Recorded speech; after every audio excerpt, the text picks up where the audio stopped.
the oath. I, nominee Soipan Tuya, do hereby swear that the evidence I shall give before this committee on the matter under its consideration shall be the truth, the whole truth, and nothing but the truth. So help me God. Thank you.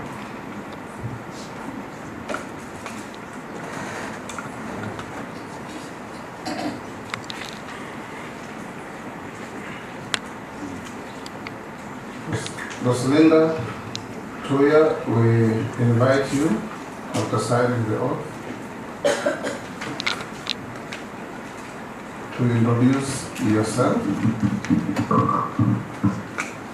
name, your education background, your work experience, and your key competencies that make you think you are suitable for the appointment cabinet. In 5 minutes. Thank you, Mr. Speaker. I will start off by stating how privileged I am to be appearing before this committee.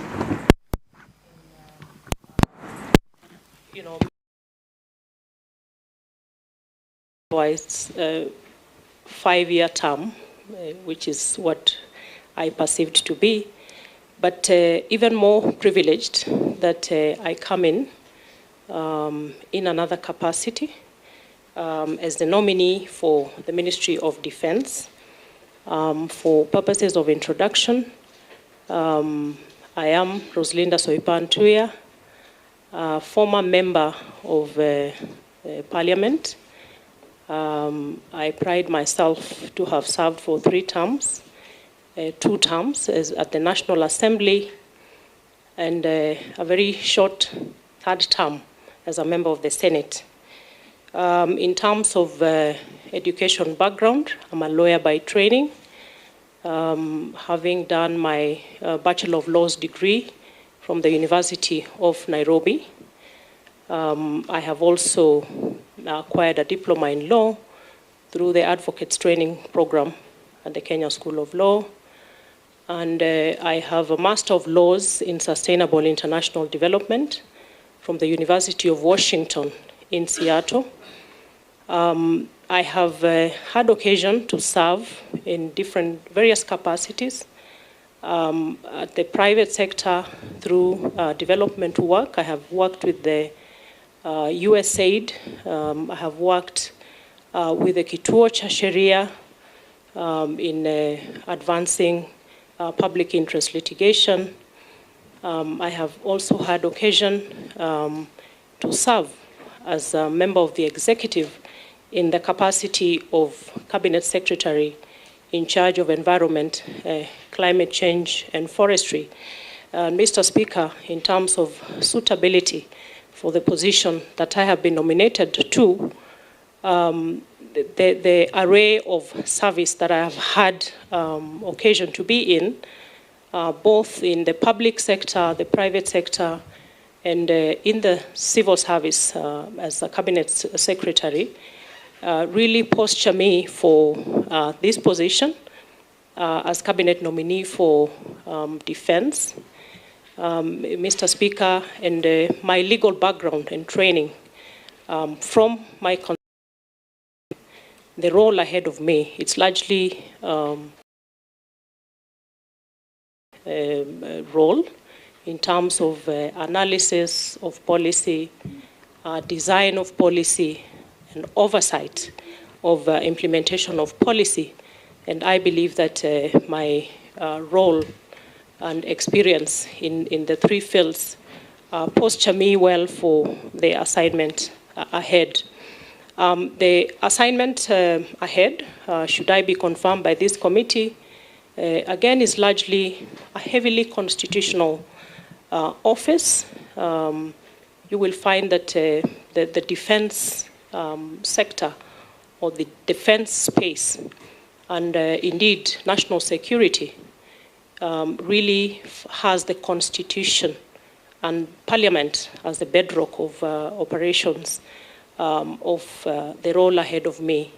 So in appreciating and thanking His Excellency, the President, William Ruto, for nominating me for this position, I believe that I have the requisite experience and training for the job. Thank you. Thank you. We'll ask the Deputy Speaker to have the first shot at questioning you. Okay, thank you, Honorable Speaker. I can also make a confession that the nominee was my student at University of Nairobi. But that in no way will affect my judgment. Honorable Soipan, like you said, that the defense docket is highly regulated by law and rules and standing orders and military procedures. We have the Constitution and the Kenya Defense Forces Act, which establishes the position of Cabinet Secretary for Defense, who is then the principal advisor of the President on defense policy, while we have the Chief of Defense Forces, who advises the military on operational and administrative matters. So despite these two distinct roles, there's a potential that there can be an overlap. How do you intend to manage that relationship? Because that is probably the most difficult thing in the position. Thank you.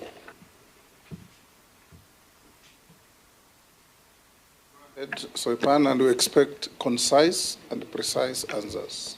Thank you, Mr. Speaker.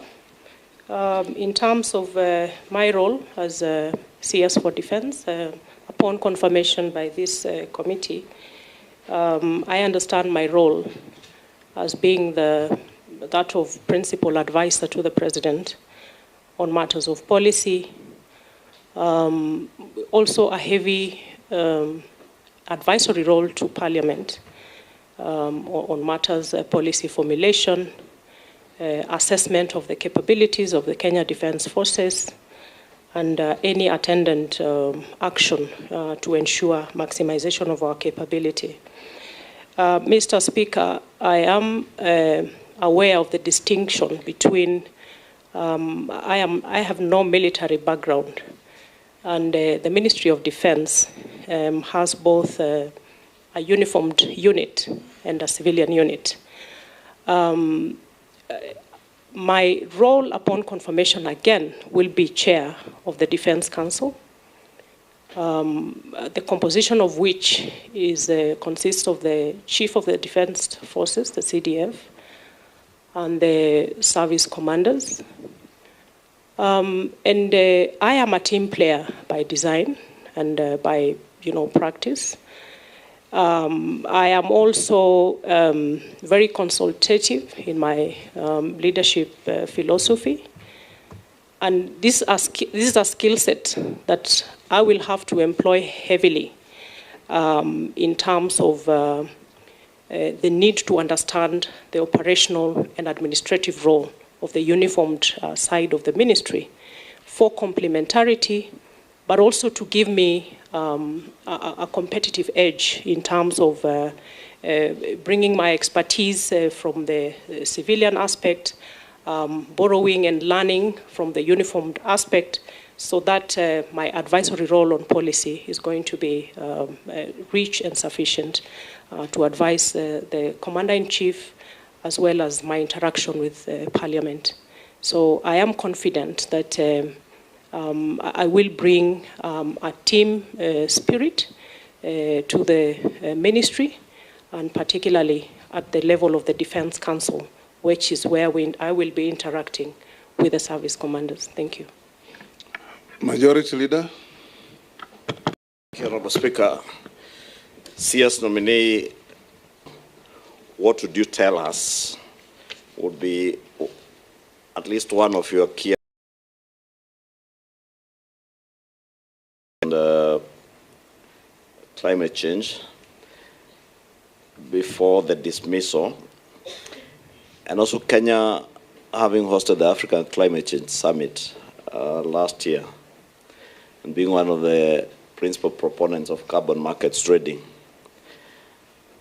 And that responsibility was in your office as Cabinet Secretary to enter into either multilateral or bilateral trading agreements for carbon credits. what would you say were your major achievements in that space in terms of trading carbon credits to be able to generate resources for our country? Thank you, Mr. Speaker. My role as Cabinet Secretary, Ministry of Environment, Climate Change and Forestry was one of them, beside being the overall leadership on policy matters in the ministry. The environment and climate change sector is one that is cross-cutting across many sectors, but also at the various two levels of government, both national and county governments. I pride myself in successfully coordinating in the environment and climate change sector, to the extent that Honorable Majority Leader, for example, was really a global event that brought the world to Nairobi and required a lot of heavy coordination. My other key priority as a CS Ministry of Environment was our ecosystem restoration program, the 15 billion tree growing program, which again, I believe I attained a significant amount of success in rallying the country to appreciate, right from individual Kenyan levels to ministries, departments, and agencies, and the various levels of players, to come together and rally around ecosystem restoration as a critical component of our climate action. The Africa Climate Summit was a success by all design, in that Kenya did a heavy lifting of a job in spotlighting the potential for Africa to become a very critical solution provider for the climate action, the globe over, and dispelling the prevailing portraying of Africa as a victim, as the underdog in terms of the area of climate action, and posturing Africa, Kenya, as part of a critical solution provider. In the issue of carbon markets, Honorable Speaker, again, it's a mark of success for me. Kenya is touted as the top leader in carbon trading in the region of Africa. But in terms of the transparency of it, how much it impacts the lives of everyday Kenyans, and how much of that profiling of Kenya as top in the carbon markets contributes to the GDP of the country was really not there. And what I did immediately I came into the ministry was focus on formulating a legal framework through amendment of the Climate Change Act to bring transparency, accountability, and bring out the issue of benefit sharing for communities around the carbon markets. And it is instructive to note that carbon trading is a very nascent space over the globe now as a form of innovative climate financing. And just immediately before I left the ministry, we had already set up structures ready for full implementation of the new legal framework around carbon trading. And I believe it's going to be of benefit to Kenyans. It's going to be of benefit to investors in the form of project proponents, and most importantly, to communities. Thank you. Minority Leader, you skip? Yes, Nelson. As the chairman of Defense, Intelligence and Foreign Relations, I'll be directly oversighting you, Madam Soipan. In my two-term stint. If confirmed. If confirmed. I was going there. You guys are interrupting my apologies, if confirmed. My two stints in Parliament has allowed me to see 4 generals, both as just a member of Defense Committee and now as a chairman, and 3 cabinet secretaries. And the biggest issue, Madam Soipan, Honorable Soipan, has been the lack of appreciation from the civilian side of the military units and formation. They feel that the civilian side is overreaching and sometimes overbearing. They want to, you know, by the time someone becomes a general, it takes about 35 years of hard work and merit. Every step in the military is merited. And sometimes because of our, you know, short stints in the portfolios that we get, they have a feeling that sometimes the cabinet secretaries or the civilian side are overreaching. What do you think you will do differently, Honorable Soipan? Hold will take Naisula. Thank you, Chairman. Honorable Soipan, in your previous docket at the Ministry of Environment, you are at the forefront and very instrumental in the national tree growing campaigns. Kenyans and many of us were concerned about the amount invested in the various government officials, such as cabinet secretaries who traversed the country in choppers to participate in tree planting drive. While these exercises could have been conducted by the governors and the counties and our members of parliament and the people at the community level. Now that Kenyans are very keen on austerity measures, what will you make sure, what will you do? And you first tell us what was the justification or what did you have in mind as a cabinet secretary to see all those resources spent on choppers to go and plant trees? The second question is the issue of deployment of KDF in our homeland. We saw recently how KDF was deployed in inland or homeland without it being passed in Parliament. And we did it the next day hurriedly, even without members of Parliament deliberating on that matter. I would like to get your view on this. And also deployment of KDF in parts of North Rift, parts of our country. And the true feeling on the ground is that they do not respond fast when they are needed. They say they have to wait for orders. And the questions the civilians and the communities are asking, then why are you there in the first place if you cannot be the first respondents when something happens, when the bandits attack, and you have to wait for orders from somewhere else? And Chairman, the last question is that there are projects which were done by KDF in the last administration. Some are complete.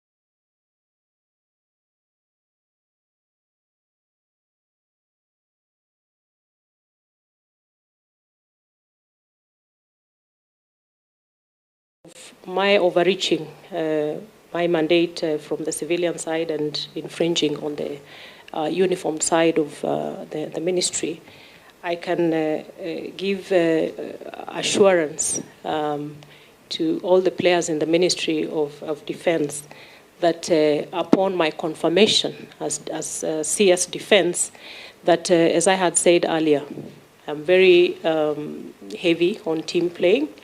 I'm also a fast learner, Honorable Koech, and I'll have a lot of learning to do in terms of the military operations, the administration. And in order for me to effectively exercise my overall oversight, the overall policy direction and advisory, I will need to critically understand those operations without infringing or interfering with those very distinct roles of the uniformed units of the ministry. That I can give assurance. I'm also very, very consultative in my leadership style. Honorable Naisola, the issue of tree growing in choppers by cabinet secretaries. My main role as CS for environment in the tree growing activity was really coordinatory. And you will appreciate, Honorable Naisola, that the nature of the ecosystem restoration program is that it has to have everybody on board, from individual Kenyans, private sector, and all government agencies. So it cannot be the preserve of even the Ministry of Environment, and that is why we were very heavy on the whole of government and whole of society approach to the tree growing program. In the coordinatory role of when I was CS Environment, we did not make any provision for transport or logistics arrangements for cabinet secretaries when they were exercising their, when they were doing their ministerial activities around tree growing. So any cabinet secretary who traveled by chopper, by road, really it was outside of my mandate and scope.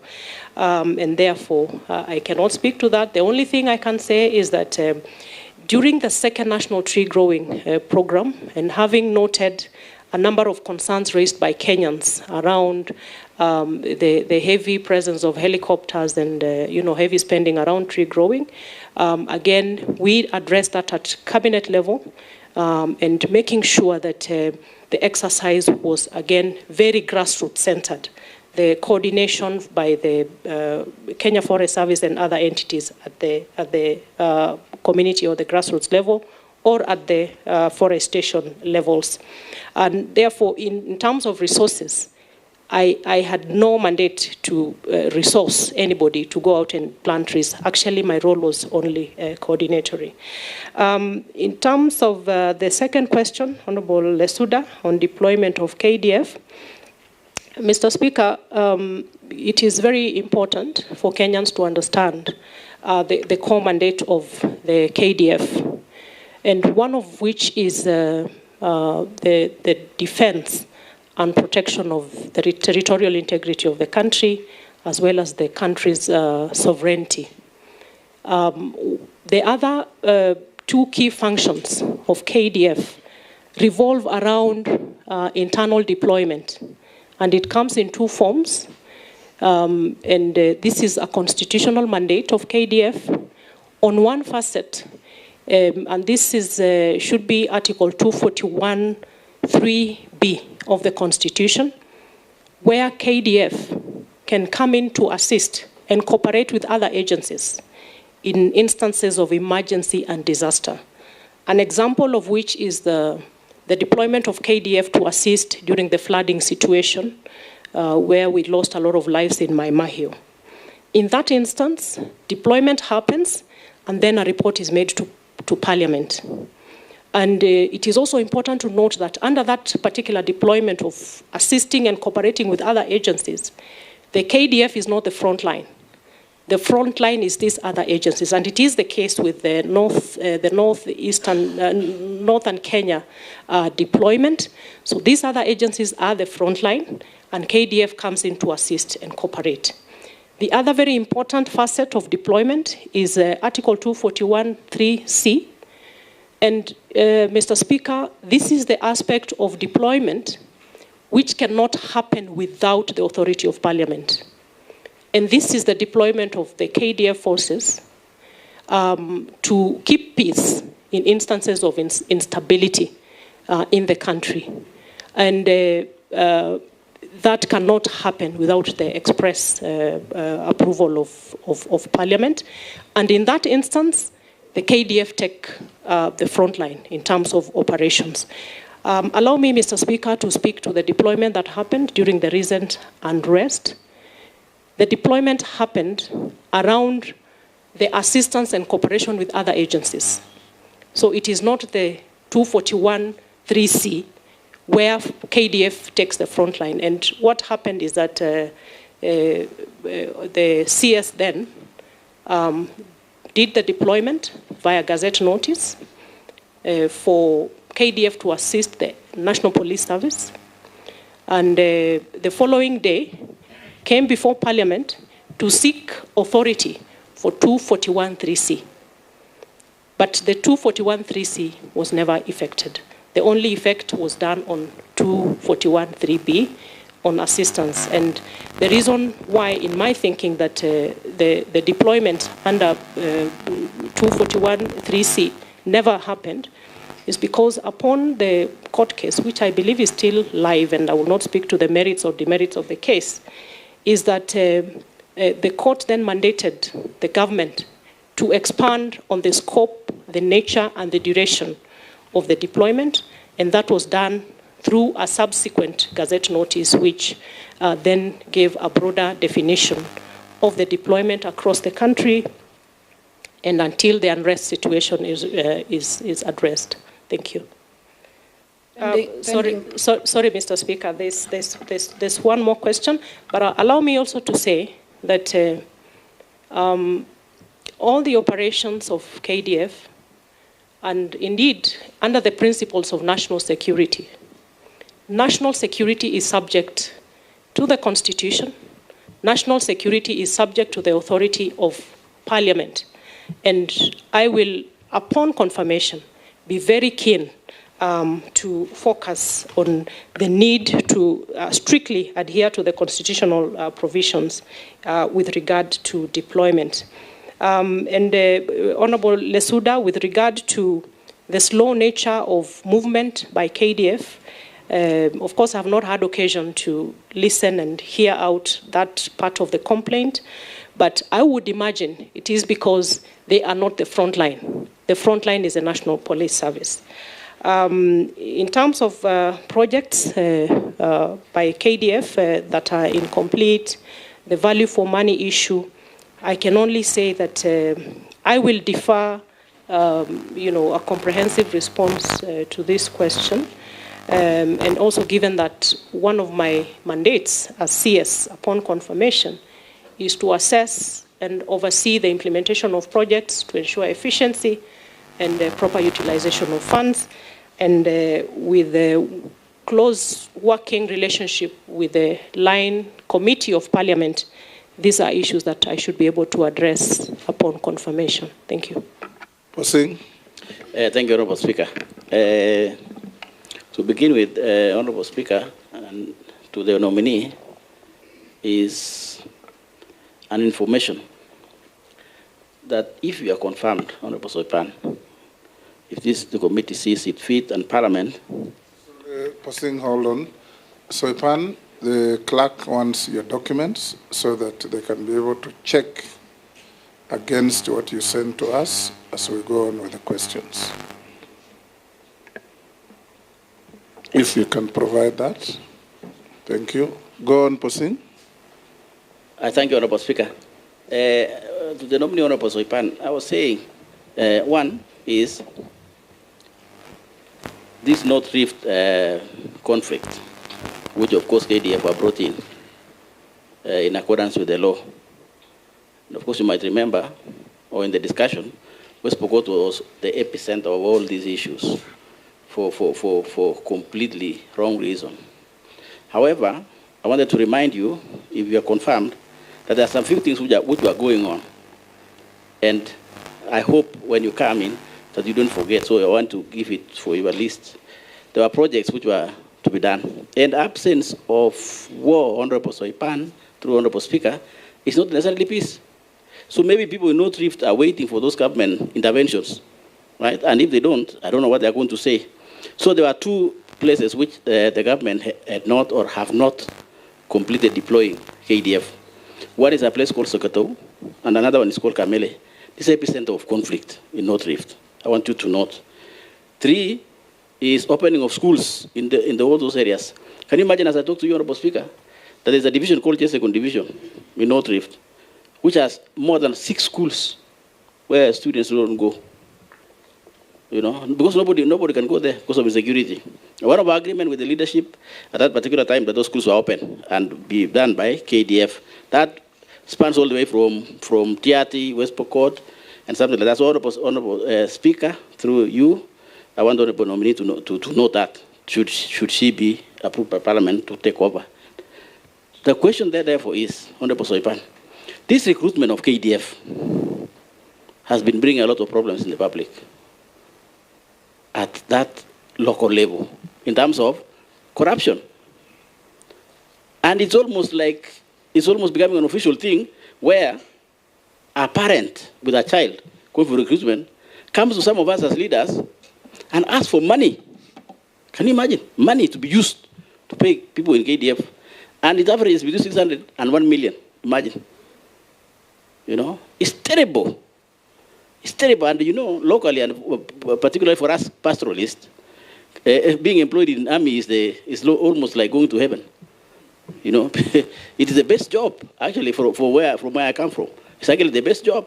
So people spend a lot of money. So what will you do now? That's the question. You don't need to respond to the earlier one. The question will be, what will you do in this department that is said people buying jobs, people selling, and it is true, Honorable Soipan, people sell land to pay 600,000 to 1 million. What will you do, Madam Soipan, that there is nobody to pay to be recruited as a KDF? Thank you, Speaker. Vicaria, you will pass. Emase, you will pass. Chairman, I just want to add on to what Honorable Kosing has said. And besides parting with money, even those recruits who are successful on reporting to training camps, a number of them are dismissed on flimsy reasons.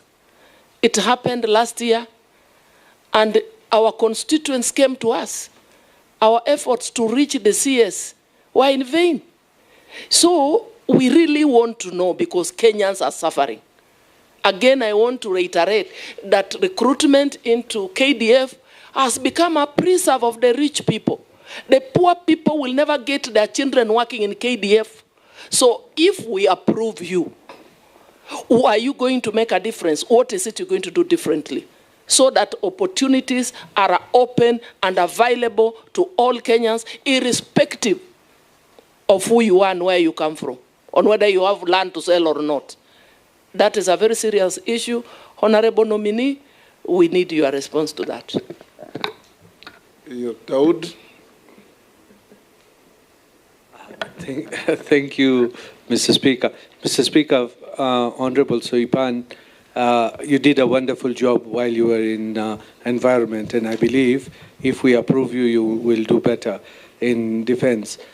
I just want to touch on 2-3 things which the defense forces were handling: Nairobi Metropolitan, the KMC, Kenya Meat Commission, and others, and they've got a very good engineering department. Would you probably think, if you are appointed, to have the company, the Kenya Defense Forces, like a company where they would come and assist in making schools and making bridges and all that at a fraction of a cost what the government would be paying private contractors? Would you think that would work if you were appointed? You can answer those, Soipan. Thank you, Mr. Speaker. I have noted the concerns raised by the Honorable Kosing on the epicenters of conflict in West Pokot County. I promise Honorable Kosing, should I be successful in becoming the CS, I will focus on these concerns because of the critical nature of opening up the northern region. I believe opening it up for development and all the infrastructure necessary for the livelihood support for the people of West Pokot will go a long way. On the issue of KDF recruitment, Mr. Speaker, from my reading of the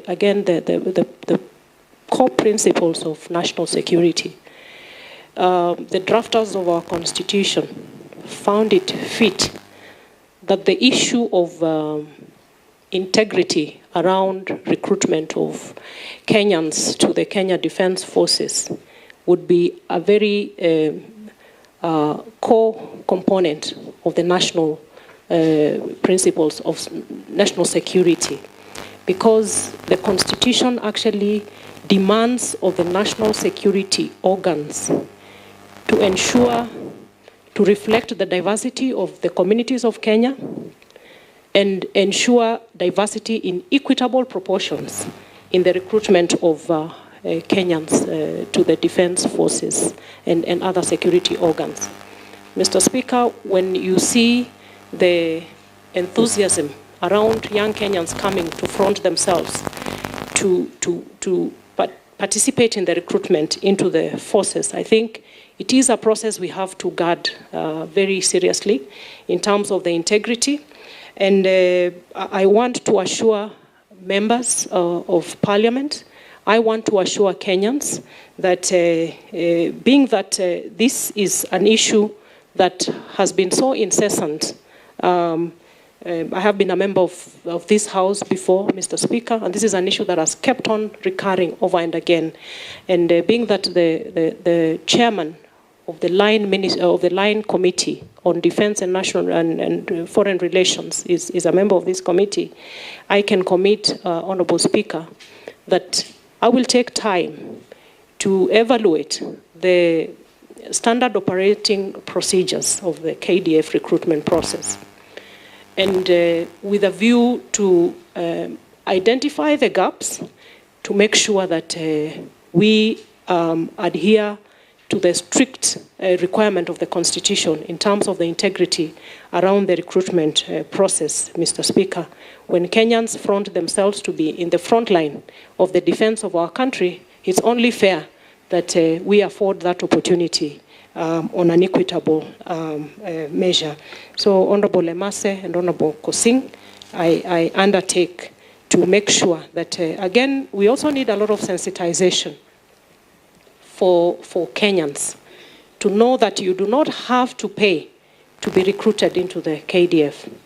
I will look again at the SOPs around the recruitment, but it is also high time that we have a whistleblowing around these activities with a rapid response to issues of corruption and malpractices around the recruitment process. So, Mr. Speaker, it is my undertaking that it is an area of priority that I will look at, and should there be cases of malpractice from within, because it is from without the KDF, and in certain instances within the KDF, then appropriate action would be taken.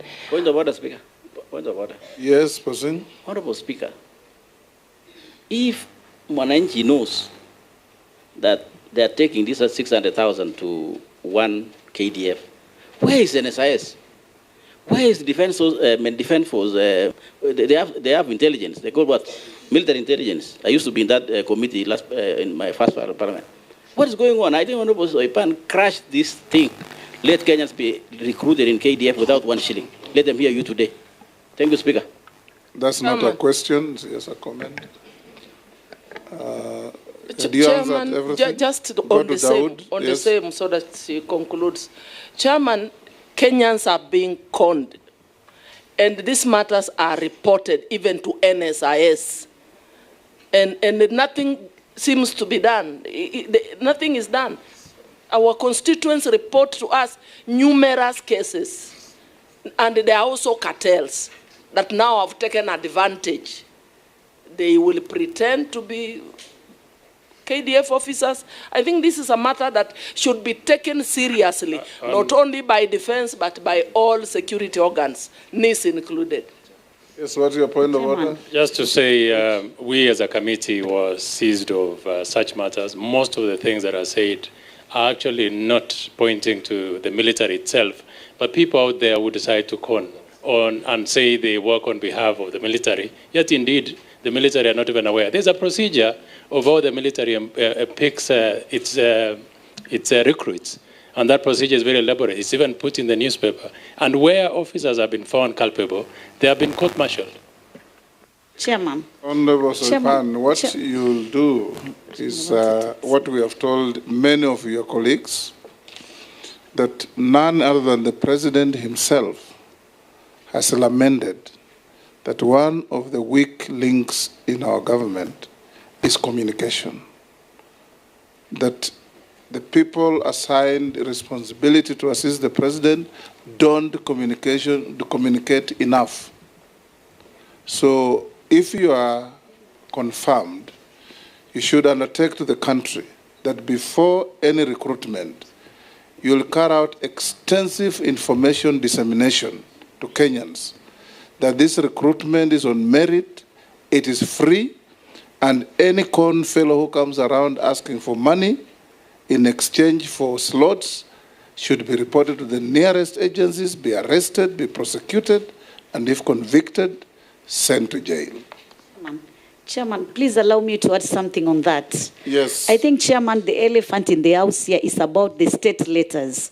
Why should some people be given letters and they go directly to the training and others they go to the ground for recruitment? That is the biggest challenge we have, and that is the problem.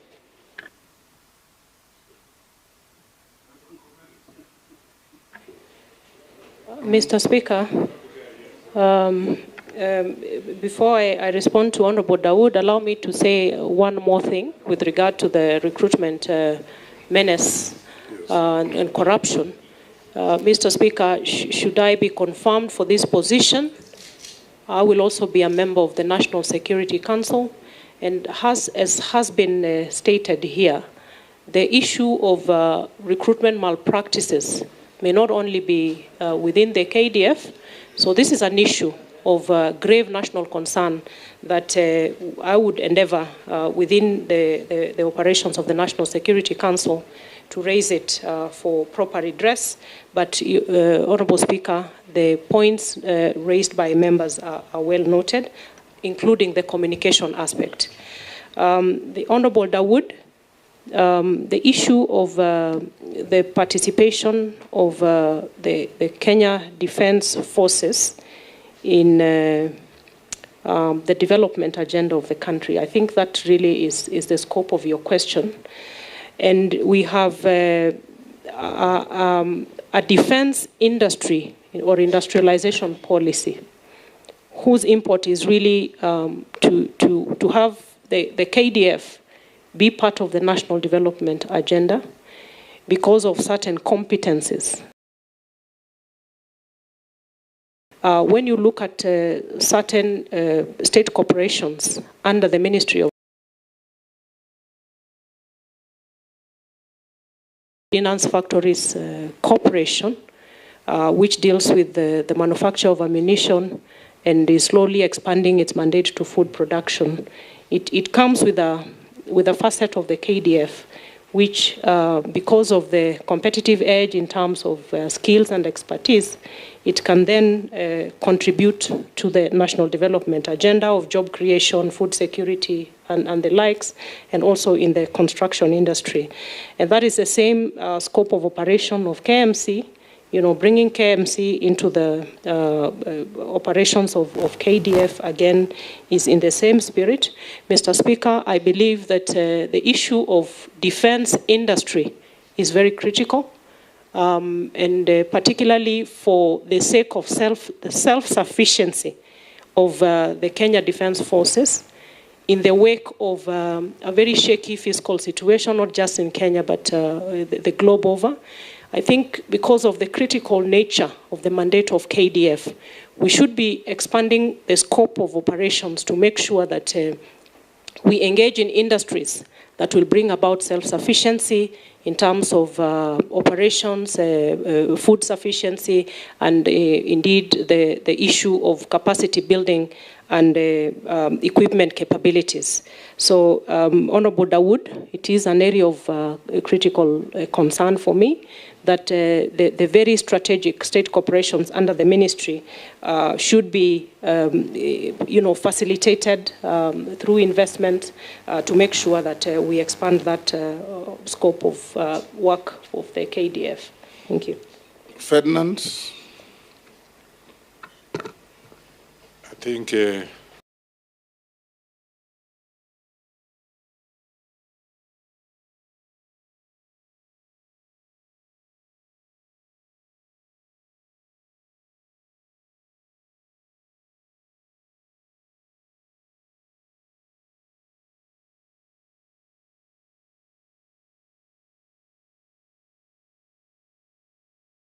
This in several accidents that have been there involving the aircrafts, and of course the concern therefore is the safety of the country's defense force. Yeah, and when it comes to the funding, I think the defense force actually gets most of the funds, and so I just want to ask you a very simple question. What measures are you going to take to address the maintenance and modernization? You are up to that task. Modernization of the military equipment to ensure that there's safety and in the defense forces, and effectively utilize the allocated funds that you normally get, because we give them a lot of money when it comes to utilization of the funds. And also we have not been told about the modernizing the equipment. I think take that note and let us know what you want to do. What programs you have on that? Morugara, you will pass. Owen, you will pass. Yeah, Mr. Speaker, I have one question to the nominee, Honorable Soipan Tuya. Article 153, subsection 3, requires CSs to appear before National Assembly or Senate committees when summoned, especially to answer to questions within their responsibility. However, many times the Ministry of Defense has invoked Section 49 of the Kenya Defense Forces Act, which basically limits access to information to protect national security, and therefore hindering Parliament's ability to oversight the ministry due to lack of information. You have been in Parliament, so I'm sure you understand this, and how much members would like to know and how much they can be told. So if you are approved, how do you plan to balance the need for national security with also the constitutional requirements for transparency and accountability to the people's representatives? Let's take one more. Mule, you will pass. Thank you, Speaker.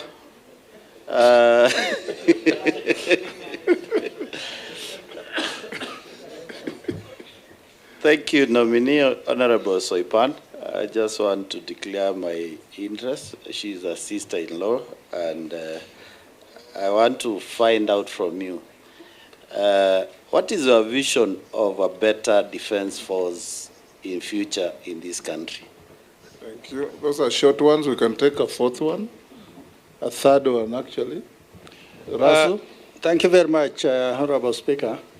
Honorable Soipan, mine is just a quick and a simple question.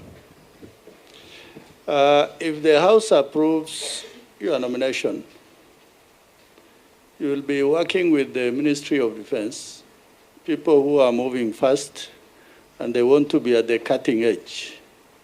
But there's clamor for Kenyans wanting deployment in the North Rift, South Rift, in Isiolo, and all that. But defense is really about the country.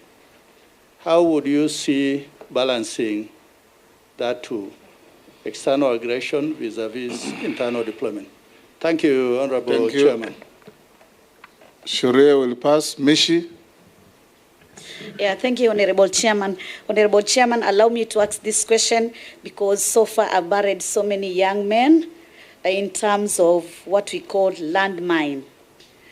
And I think, and I'm really pleading with my sister Soipan, if you're accepted in this docket, please coordinate or rather collaborate with the Minister for Road and Infrastructure so that at least we save the lives of these young people. And lastly, what measures are you going to put to ensure you achieve gender parity in terms of key military position? Because right now, most of them are dominated by men. I thank you, Honorable Chairman. Soipan?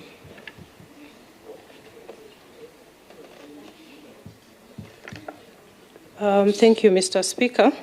I'll start with a question by the Honorable Wanyonyi, Ferdinand Wanyonyi, on the safety of equipment and the issue of maintenance and modernization vis-a-vis the budgetary allocation for the Ministry of Defense. Mr. Speaker, on the issue of budget, The little bit of interaction with the budget of the ministry that I have had a chance to look at the moment, and maybe Honorable Koech would bear me witness, is that a big chunk of the budget that goes to the Ministry of Defense goes into recurrent expenditure. But that is an issue that I'm going to look into with the relevant ministry, committee, to make sure that I understand it well and posture myself for, ensuring value for money for any investment within the forces. With the issue of equipment, yes, it is a concern in the country, and it's not just the air, mostly the air assets, I believe, is what your question is focusing on. And again, as one of my mandates is to assess the maintenance and to ensure efficacy and efficiency of this equipment. And I'm going to be very keen on that, as guided Honorable Wanyonyi. Honorable Mbui, on the issue of Article 153 on appearance before the Committee of Parliament, and the whole issue about access to information. Mr. Speaker, access to information, as members would know, has certain limitations under Article 24 of the Constitution. With regard, Article 24 read together with the sections of the Kenya Defence Forces Act with regard to classified information and information within the custody of the Kenya Defence Forces. And there is categorization of information that cannot be divulged because it amounts to jeopardizing the national security. But, Honorable Speaker, with regard to accountability and transparency, again, as CS, upon confirmation, I have the regulatory mandate to, regulate the issue around, the operating procedures around what is classified and what it is that cannot be divulged out here. And it is also about the authority of who is requesting the information from the Kenya Defence Forces. But by all means, Honourable Speaker, the limitation cannot be used as a conduit to downplay the need for transparency and accountability.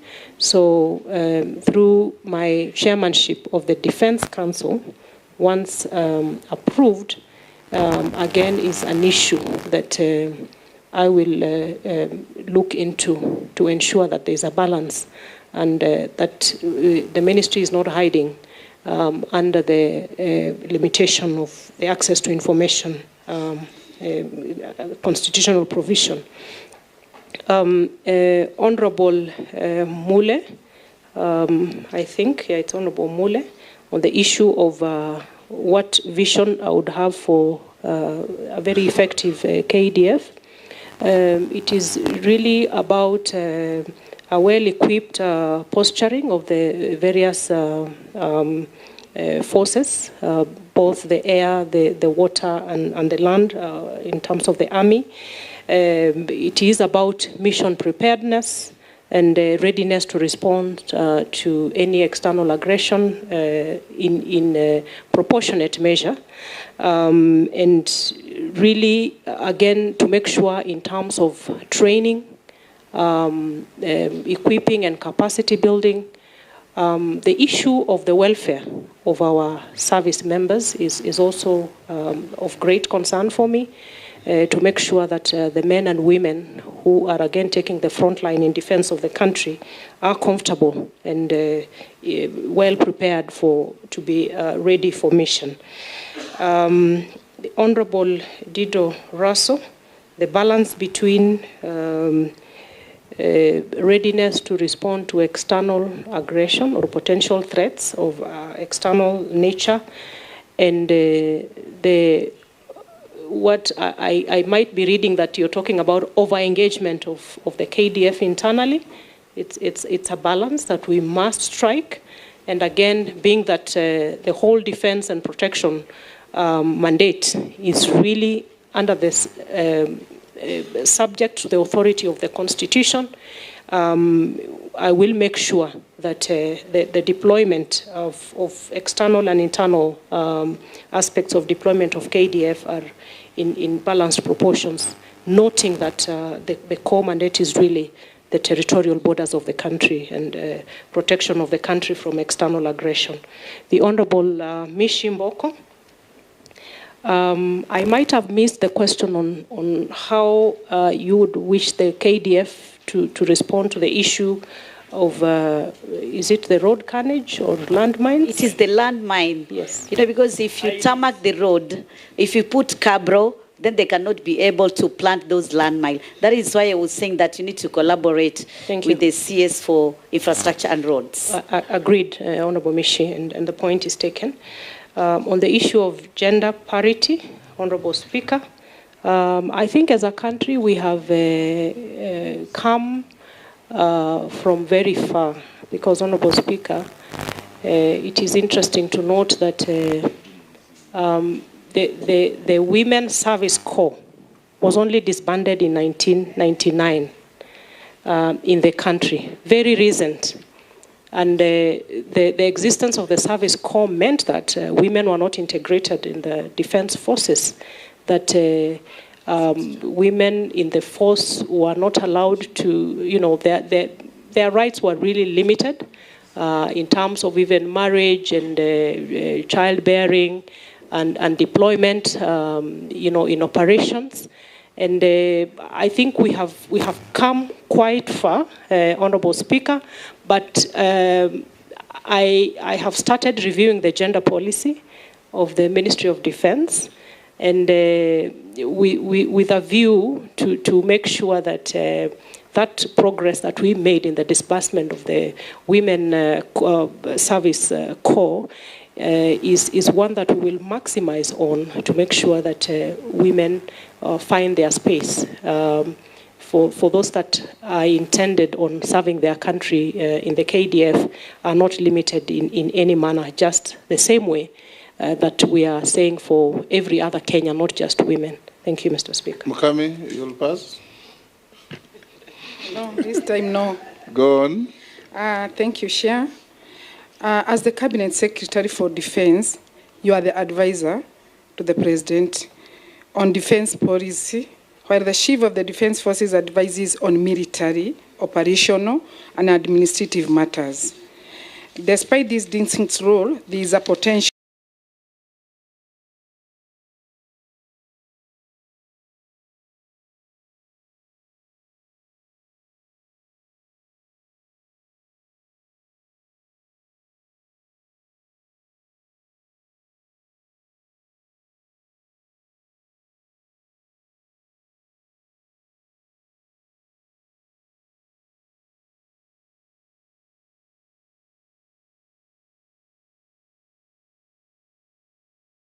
and I know the Ministry of Defense, you normally lease vehicles.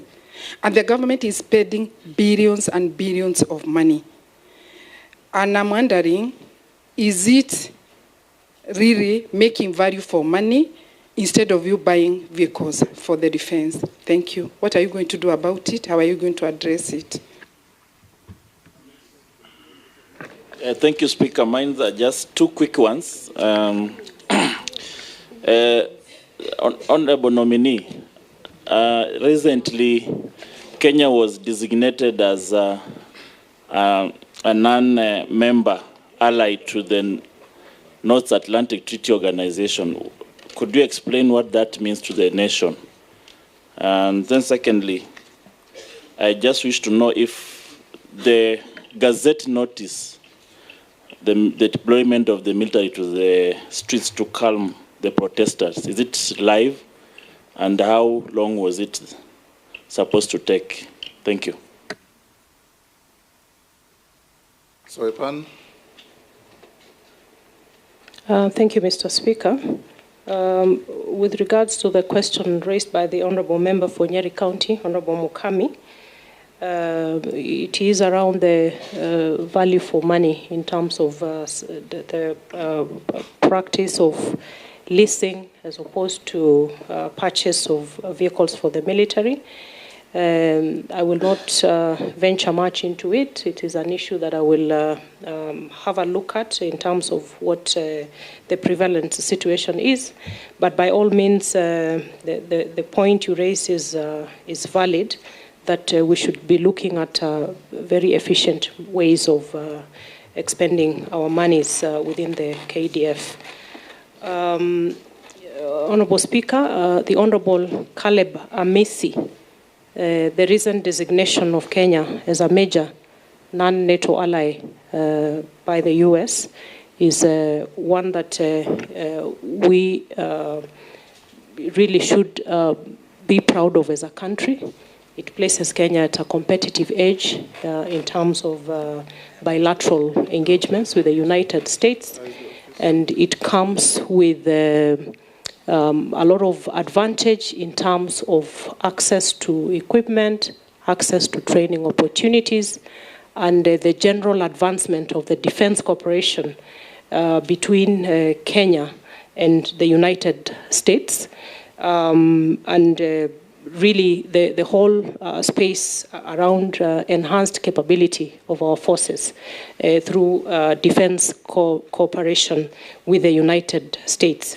Just to say on the same light, Mr. Speaker, is that multilateralism is very important, bilateralism is very important, because Kenya has to play its part as part of the part of a member of the larger community of states, again in the backdrop of a very dynamic geopolitical situation around security and defense matters.